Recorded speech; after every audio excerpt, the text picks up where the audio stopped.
Today, a birthday celebration turns into the worst day in history as the Castle family find themselves trapped in a zombie apocalypse.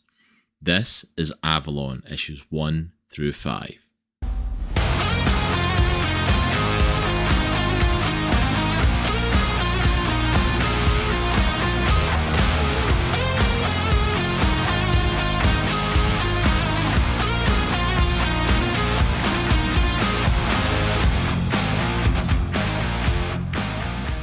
Hello there, Comic Clan, and welcome to Comics in the Crossstack, various YouTubers you've never heard of. I, of course, am your host for today, Cross, and today we are checking out Avalon numbers 1 through 5 from 1282 Productions. But before we get started, please, if you're enjoying the content, go on down there and hit that subscribe button so that you don't miss out on any future content coming from us. Not only our amazing comic reviews, but also our interviews and our Indie Comic Book Club. And that includes an interview coming up that should be dropping tomorrow as if you're watching this, with the co-creator and co-writer of Avalon, Brandon Starocci. You don't want to miss out on that. We had an absolute blast in our chat. But 1282, as I said, is a company that is co-founded by the co-creator and co-writer of Avalon, Brandon Starocci. Brandon has a focus on a love of the zombie genre. He got into comics kind of as a backdoor as part of that, as we go into in our interview, and I'll let you get some more information on that as we talk about in our one-on-one. But Brandon has a real love for the genre and found a real great avenue to tell the story of the Castle family and the story of this unique zombie apocalypse through the medium of comics. So I absolutely adored checking this out and getting the opportunity to read this, and I hope you enjoy it as well. We are going to try and get you caught up as best we can from issues 1 to 5. This video is probably going to be a little bit different and a little bit more sped run through the story than I usually like to do when I'm focusing on a single issue, because we wanted to help get this review out there to help get support for issue 6, which is currently on Kickstarter. So I can't possibly cover all the major story points in the series so far, so if this does intrigue you and you do like the sound of it, please go and check it out for yourself. I'll put the links down to their website and to their store down below. Go and check out Avalon for yourself and go and check out the brand new Kickstarter. But for now, let's jump on in to Avalon. Avalon numbers 1 to 5 are written by series creator Brandon Starocci and co-written by Dingfelder. The artwork, colouring and lettering of all 5 issues is done solely by Dimitris Nastos. Issue 1 is our introduction to the Castle family. It has 2 separate narratives that go side by side throughout the same evening. The first narrative follows majority of the Castle family. They are at Bob's Steakhouse celebrating the youngest son Mason's 16th birthday, whereas the other narrative follows oldest son Andy, who is a police officer alongside his partner, Officer Miller. First impressions of the family definitely paint them as a very likeable group. They seem to be very loving and very supportive as a family unit. We learn that Mason suffers from anxiety issues, and throughout dinner, you can see it on his face, and he clearly doesn't want to be there. His family are trying to give him a good birthday night out, but also we see them trying to be considerate that he is struggling and wonder if their conversations are just making his anxiety worse. The family also wants to accommodate Mason when he mentions he doesn't want the staff to bring over a cake and sing happy birthday to him. His dad goes to the counter to pay, so that he can ask them to pack the cake to go and save his son from being embarrassed. In our other narrative, we are introduced to Mason's brother Andy when he calls during the family dinner. He speaks with his father and asks him to wish Mason a happy birthday and let him know that tomorrow he's going to stop by and be able to give him his gifts then when he sees him. As he hangs up the phone, we see him then talking to his partner, Officer Miller. And he laments to Officer Miller that he feels like he should have been there more for his family, especially for his younger brother. that he's been going through a lot and feels like he just hasn't been there when he was needed. Miller is a great shoulder for him to cry on, and also reassures him that not only were you there for him as much as you could be, but you've also been going through stuff as well. You've been dealing with your own stuff, and that's just as important for you to focus on, as well as focus on helping your family. They stop by a gas station to fill up and to grab something to eat. But right as they're about to have some food, they are radioed to go and perform a wellness check. When they get to the address and meet with the building owner, he informs them that they are checking on Miss Martin. She's an older lady that is usually out and about and greets all of her neighbours, but she hasn't been seen for a couple of days. They go up to Miss Martin's apartment and knock at the door, but there isn't any answer. They have the building owner open the door up and ask him to wait as they go inside. We get our first glimpse of colour in the issue, as what has been black and white up until this point is all of a sudden broken up by red on the page, as they find a dead body lying in a pool of blood on the floor. As they investigate the body, they find out that it's actually got bite marks on its neck as well. As they're checking it, they are attacked from the shadows by Miss Martin, who lunges at and bites Miller on his hand. He shoves her off, and we get our first full colour page as we see Miss Martin in the light screaming a blood-curdling yell and scratches across her eyes, and a glazed over look as the first issue comes to a close. Issue 2 kicks off, and this is it. The Castle family are in the thick of it now. Not just Andy and his partner, but the entire family now get caught up in the events of the evening. Picking up right where issue 1 left off, Andy is standing in front of Miss Martin and he pulls his gun on her and tries to get her to stand down. But when she doesn't, he is forced to shoot her. One shot in the head, and that seems to do the trick and puts her down. He tells Miller to call it in, and he's going to check on a yell that he hears out in the hallway. As Andy goes out into the hallway, he sees the building owner screaming, as somebody is on the back of him and is chowing down on his neck.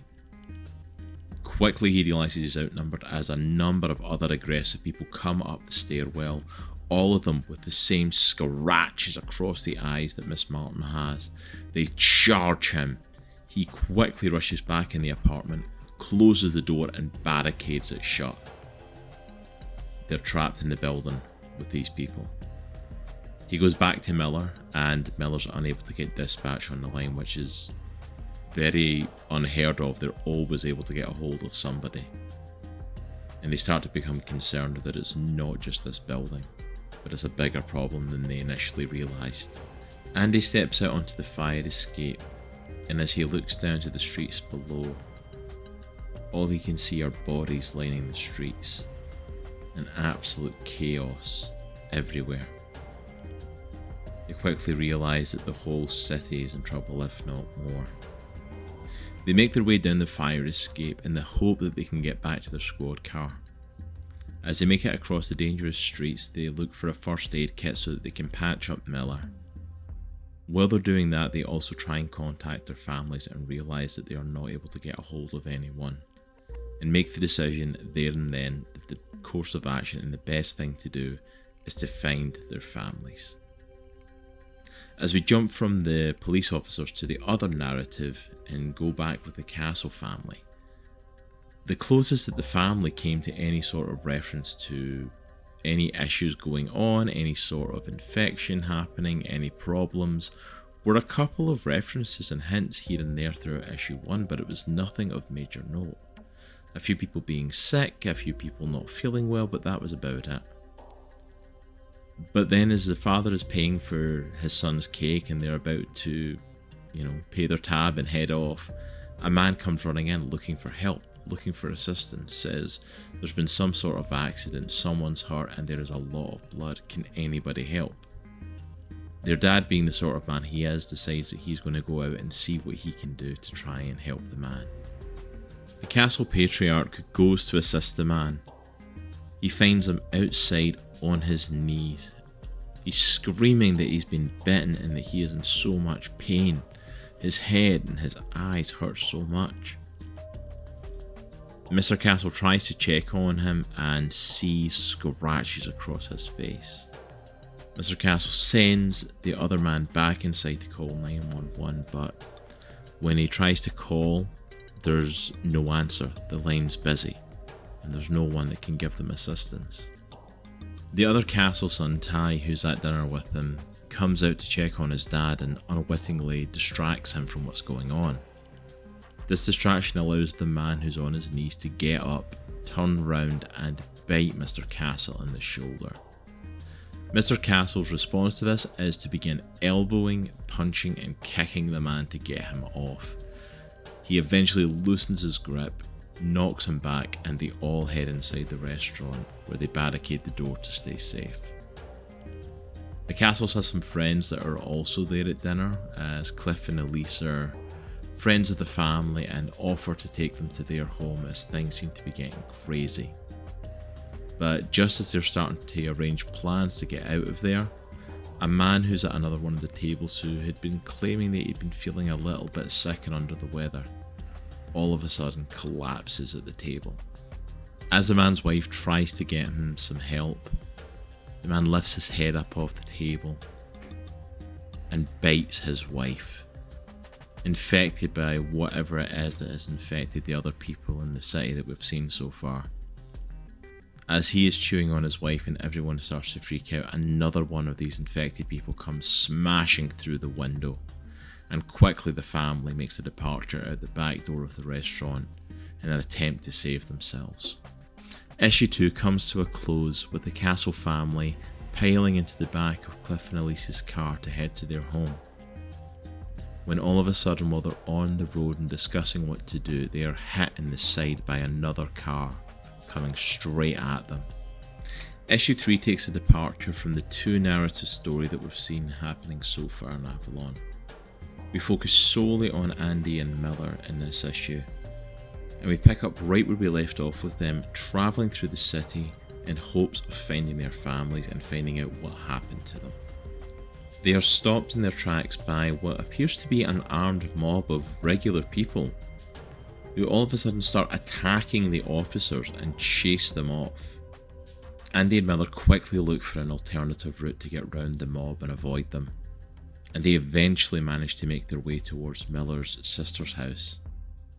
Once they get there, Miller notices that the front door is open, and he, without hesitation, rushes inside to hopefully check on his sister and make sure that she's okay. Andy, however, is a little bit more methodical and slow in his entrance to the house, and while he takes his time, he realises that there's footprints and blood that lead round to the backyard. He follows the footprints and finds a bleeding man lying in the backyard. He tells the officers that he ran towards the house while being chased, and that the woman that lived here ran off, but he has no idea where she went. While Miller grills the man some more, Andy gets a call from his little brother Mason. The call is cutting in and out, and Andy doesn't hear everything, but does hear somebody hit us, hurt and blood. Andy is able to work out the area where the accident happened, and he tells Officer Miller that he needs to go and get his family. They've no idea where his sister is, and she could be anywhere, but he knows where his family is and knows that they are hurt. Before they have time to process what's happening, they're chased off by quite a few people, as not only the mob that was chasing them earlier find them, but also a bunch of infected come from another direction. They quickly head to their car and they get out of there as fast as possible. Getting through all the chaos and destruction of the city, they eventually manage to make their way to the steakhouse, only to be met by a bunch more infected there. They follow the path towards Cliff's house that Andy knows in hopes of finding the car wreck. Unfortunately for Andy, his family isn't there, but his dead father is. Left in the car, bloodied and lifeless. Andy doesn't even get a moment to process this, as all of a sudden his partner Miller, who has been getting worse as the issue has been going on, collapses to the ground as well. And issue 3 comes to an end with Andy, in the midst of sorrow at losing his father, maybe moments away from losing his best friend too. Slight change of outfit for me.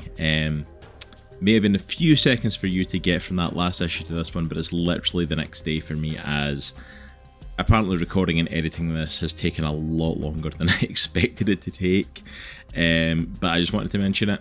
It's just the next day for me, but it shouldn't affect anything else. But if I don't say anything, someone will point it out, like, why did your shirt change? It's like, there's a reason.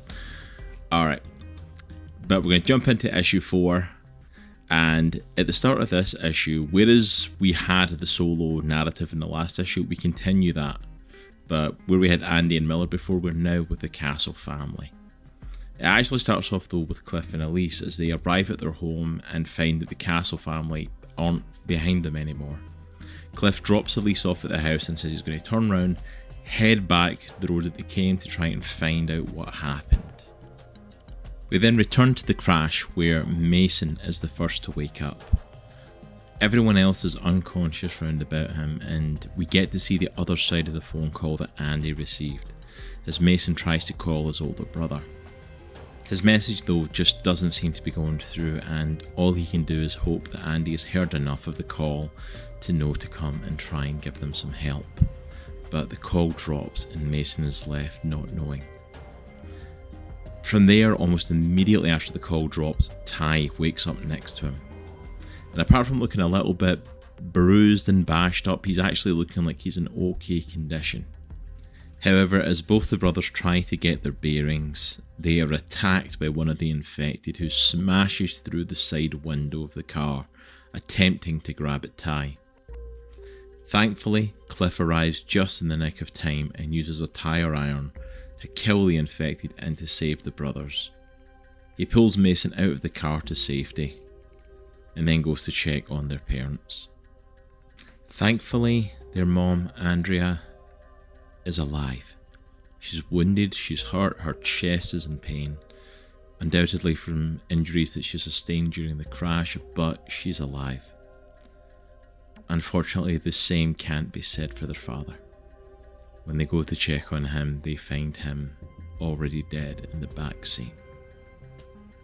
The family attempt to begin processing that their father is no longer with them, but before they even get a chance, they have to flee for their lives as infected start to swarm towards them, looking for their latest kill.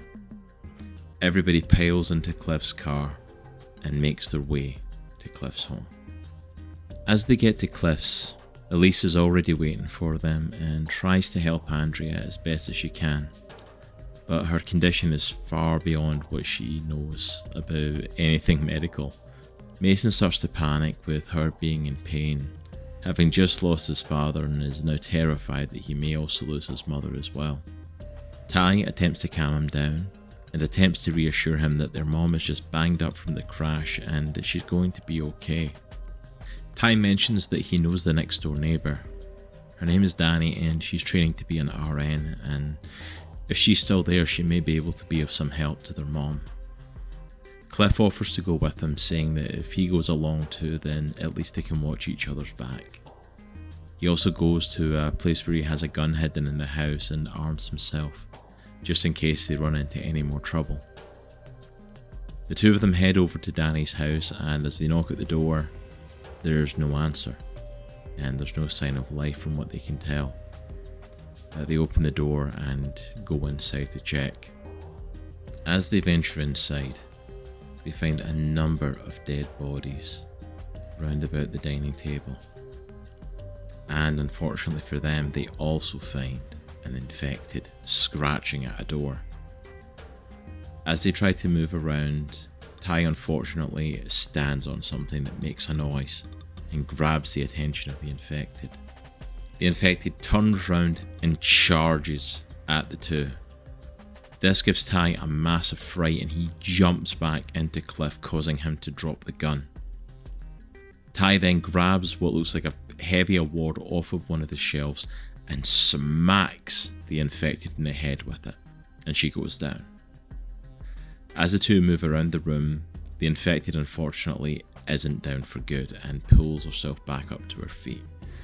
She starts to head towards the two, and Ty and Cliff both start banging at the door that the infected had been scratching at, hoping that Danny is inside and hoping that someone is there that can give them sanctuary from this creature.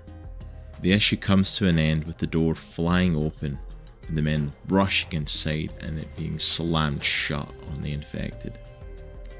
As they try and catch their breath, we see that there's two people inside the room, a man and a woman, and it looks like Danny is still alive. Alright, it's finally time for us to get into issue 5, and it's time for these two narratives to finally collide in this penultimate issue of season 1. It picks up right where issue 3 left off, with Andy and Miller at the crash site and Andy dealing with the fact of his father being dead and his partner collapsing on the ground. But unfortunately for Andy, Miller doesn't stay down. Miller begins to pull himself up onto his knees, screaming in agony as the blood comes from his eyes and his mouth, and he claws at his face. And before Andy knows what is happening, his partner has become one of the infected. Miller turns to look at Andy and begins to charge at him, ready to attack. Andy dodges the attack, and when Miller stands to his feet, he's forced to shoot him. He fires one shot through the head and watches his friend drop to the ground, dead. Now by the corpses of not only his father but also his best friend and partner, Andy takes a moment, tells them that he loves them, tells his father that he'll take care of the family, and is forced to leave them there and run for his car as a group of infected come into the area and charge and attack. Andy remembers that Mason had said they were heading towards Cliff's, so he begins to make his way towards Cliff and Elise's home in hopes of finding his family. And when Andy gets there, he grabs the present that he has for Mason in the glove compartment of his car and goes inside to see his family for the first time in what feels like an eternity. Elise comes to greet him at the door and welcomes Andy on inside. She takes him straight upstairs to go and see his mom, who he quickly checks on and then quickly reassures Mason that he's okay and gives him his birthday present, hopefully as a distraction from all the stuff that's been going on. He's quickly brought up to speed on the fact that Ty and Cliff have gone next door to go and get Danny, the nurse, to see if she can help their mom, but they've not heard anything from them since they left. He decides best course of action, he's going to head over there and make sure that they're okay. He enters Danny's home and immediately is confronted by the infected that's still there. She turns to attack him and without hesitation he shoots her in the head, putting her down. Andy then shouts out for Ty and Cliff, and they, along with Danny and her partner, come out to the sound of Andy's voice. Danny immediately starts to freak out at seeing her mother dead on the ground. Ty then starts to berate Andy, saying that he can't just go around killing people. Infected or not, they don't understand us enough.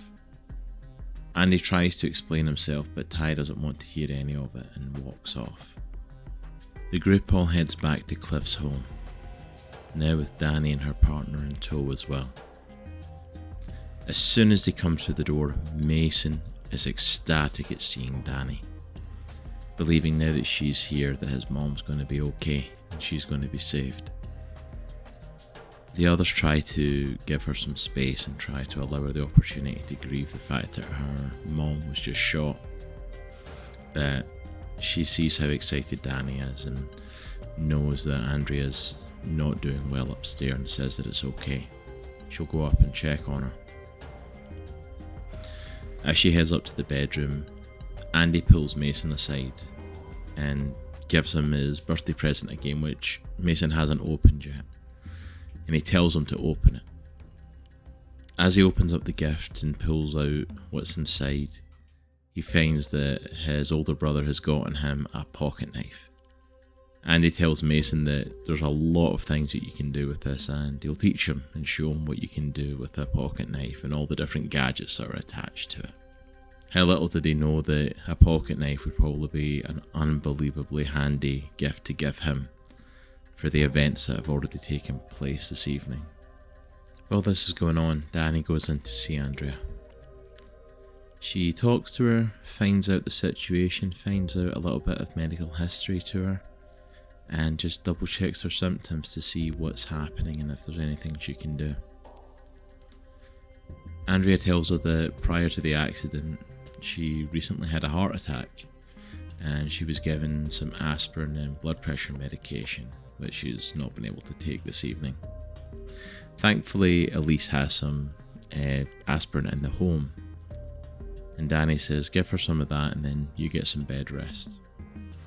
But as she goes out into the hallway to talk to Ty and Andy, Danny's a lot less hopeful than she was in the room with Andrea. She says it looks like she has a concussion and possibly some damaged ribs. More injuries might be there because of the heart attack.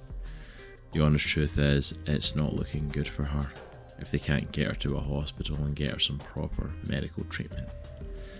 But as for now, there's not much more she can do with her just being in the home and the little resources that they have. Elise comes back with the aspirin for Andrea, and Andy says that he'll take it in to her. He goes in to see his mom and he just apologises. Seeing the reaction from Ty when they were in Danny's house, seeing the state that Mason's in, Dad being dead, he can't help but feel guilty that he wasn't there when they needed him. Believing that if he had been there, things would be different. That Ty and Mason would be better off, that maybe their dad might not even be dead, maybe he could have changed all of this and the whole family would have survived and would be making it. But his mom won't hear it. She tries to let him know that we understand. You have your own life. You had your own career. You had your own things to do. And as much as Ty seems to be acting up and resenting him, and Mason seems to be struggling, she just reassures him we've all been through a lot this evening. We've all gone through a lot, and they're all processing it in their own way. But she doesn't blame him and pulls him in close, hugs him tight, knowing that she honestly doesn't have a lot of time left. Tells him that there's nothing to forgive, that he didn't do anything wrong, and says that there's one thing he can do, and that is keep your brother safe. No matter what it takes, you keep Ty and Mason safe. And the issue comes to a close, with all of Andrea's sons coming in to see her telling them all that she loves them. And Andy, Ty, and Mason all pass out in bed. Well, Andy's on the ground, but they all pass out next to her and sleep close together as a family, being near their mom. I'll be honest, when we were approached to review Avalon and to check it out, I had no idea what this story was. I had no idea. I had never heard about this comic before. I was drawn in initially because we were asked to check it out and because it's a zombie story, and I am a sucker for zombie apocalypse stories. I love zombie stories, zombie media. I am a huge fan of it. I did not expect to read through the first 5 issues and to just be completely connected with the family the way I was. I became connected to the castles. I became connected to the brothers who you can tell coming to the end of this first season and going into the next season that they are going to be the main focus, and the relationship between them is going to be the driving factor. I don't know any spoilers for issue 6 as it's up on Kickstarter now, but I don't see the mom making it through the next issue. I feel like the brothers are going to be the driving force here. And their relationship will be what drives things forward, but I am completely invested in Andy, Ty, and Mason, and especially Andy. For some reason I really felt connected to him, and the little group that's round about them. As I also spoke with Brandon, the creator of the series, I had said to him that on rereading this for coming into writing the review, it all of a sudden struck me as I was reading issue 5 that this all takes place in one night. This first season, these first 6 issues all take place on the first evening of this zombie apocalypse outbreak happening. So much happens, so much takes place, so much trauma is inflicted upon this family, but I am completely invested and I'm completely here for their story and to see what happens. I think the story, when you think of comics and you think of zombie apocalypses, you automatically think of stuff like The Walking Dead. No zombie apocalypse story in comic books is ever going to reach that. It was a juggernaut, it was a behemoth of a comic, of a success. But just because one met that success doesn't mean there's not room for others. And I think Avalon is the perfect thing. It perfectly encapsulates what you want in a zombie movie. There's a great threat. Me and my friend used to call them the fast-moving zombies, or the 28 days later zombies. Infected, fast-moving, lots of chaos and violence, not the slow shambling type, which adds a whole new level of fear and dynamic to it, which I don't think I've seen in a zombie comic specifically. Maybe there is out there, but I can't recall it at the time of this. But I was invested in the story, and also as well I want to do a massive shout out to the art in this. Shout out to Dimitris, Nastos, the phenomenal artist on this, who is responsible for the art, the colouring and the lettering on all 6 of the issues, the 5 that we've reviewed and the current one that's now up on Kickstarter. He has done all of that himself. There is minimum colouring in it, apart from like the last page in every issue. The only other colour in it is the red for the blood. I kind of wish there was more colouring, to be honest, because when you get those last page reveals of all the colours and on top of the artwork, it looks great. It honestly looks really good. And I also have to give credit to Brandon, to Alan, the writers behind this, and for Dimitris in the art. This is their first ever published work as writers on a comic book and as an artist on a comic book. In the first issue, if I was reviewing just the first issue on its own, I would 100% tell you that it looks rough, it sounds rough, some of the dialogue doesn't quite feel like it works, some of the story feels like it's really rough around the edges, some of the artwork isn't. It's decent, it's good, but it doesn't feel like it's crisp. Getting to binge read issues 1 to 5, the step up in game of writing and art between issues 1 and 2 alone is absolutely phenomenal. Like I said it when I spoke with Brandon, I said it looks like a completely different artist came onto the book and took the original concept and elevated it. Like, it's insane how much it's all elevated. And I feel like with every issue, it honestly just gets better and better. To the point now, like, where it's like, I'm invested in this story. I want to see what happens in season 2 and the supposed planned season 3 that they have for Avalon. I'm invested in the story now. I want to see what happens to the brothers, to the Castle family, to the friends and family round about them, the people they come in contact with. I want to see. I am invested.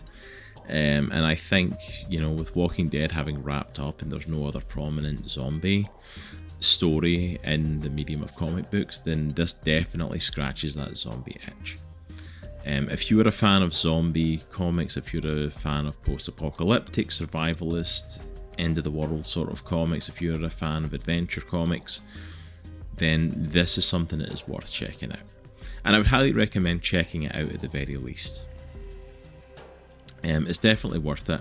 It's definitely worth that little check out, I think, and especially now, like if you want to go and check this out, it is up on Kickstarter, their issue 6. You can go get issue 6 as well as the catch-up bundle for issues 1 through 5 for yourself and check it out. The links for the Kickstarter is going to be down below, as well as for their website and their shop. I'll put down below as well where you can pick up the Avalon issues regularly, and where issue 6 will be once it becomes regularly available. But you know, is it the most polished comic I've ever read in the world? Absolutely not. Is it the most, you know, completely well written, fantastic, change your life? No, not 100%. But it is an enjoyable read, and the story and the characters are worth investing in, and I think that's more important overall. Like, I've read comics where the artwork has completely put me off, and the artwork 100% does not put me off reading this. In fact, it does a good job of helping push the story forward, of helping elevate it, of helping tell the story they're looking to tell. I have seen indie publishers and I have seen self-published comics that have artwork that is a lot worse than this, and that has dialogue written and conversations between people and different things that are so much worse than this. I've seen them coming from indie publishers, self-publications. I've seen stuff coming from freaking big-time comic companies that the artwork and the story are definitely not on par with even this. So I've definitely seen worse out there. And trust me, I backed stuff on Kickstarter as well. I know stuff can go wrong from there.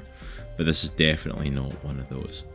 And I say it in the interview that we do with Brandon as well, but he did send us Avalon, but this is not paid for. He did not pay for the promotion. He did not pay us to give him a good review. This is all my own thoughts on it, and I think this is worth checking out. If you're a fan of horror and zombie and blood and gore in your comics and adventure post-apocalyptic stuff, then you will enjoy Avalon, and it is well worth checking out. I feel like I'm rambling quite a lot. I don't know why. I don't know why I've gone into a ramble, but that's, hey, look, if you've hung out at Comics in the Cross long enough, you know I ramble. So, but I would highly recommend going and checking out Avalon.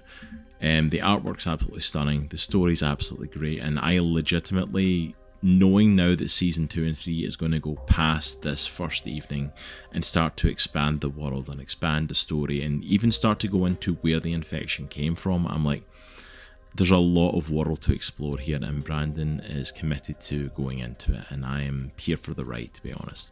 So I ask, come along with us, come and join us on the journey of Avalon and check it out.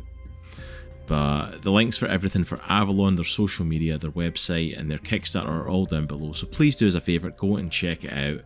Go look at all of it for yourself, make a decision on your own. If it's not for you, fair enough, but if it is, give it a shot. I guarantee you won't be disappointed in it. But if you've checked out Avalon for this, let us know what you thought of it. Are you a fan of zombie apocalypse stories, or are you in the people that are now starting to think that it's a bit of an overrun, overdone genre? Maybe it's had its time. Or are you like me? Are you a sucker for it? Let us know in the comments below. What other comics would you love us to check out? If you know of any comics out there that you would think you would like to hear our opinions on, or any other indie comics out there on Kickstarter from indie publishers, anything like that, or even your own comic that you want us to check out and review, please leave it down in the comments below. Let us know. We would love to hear from all of you. But for now, that's everything from me. Hope you all have an absolutely amazing week. Remember, if you want to support Comics in the Cross and get early access to all of our videos, you can go and check us out over on our Patreon, patreon.com/comicsinthecross. You get stuff from not only this channel, but from our gaming and our tabletopping channel as well. But that's everything. Remember, it's a good week to be a geek. Take care. We'll see you all next time. Peace.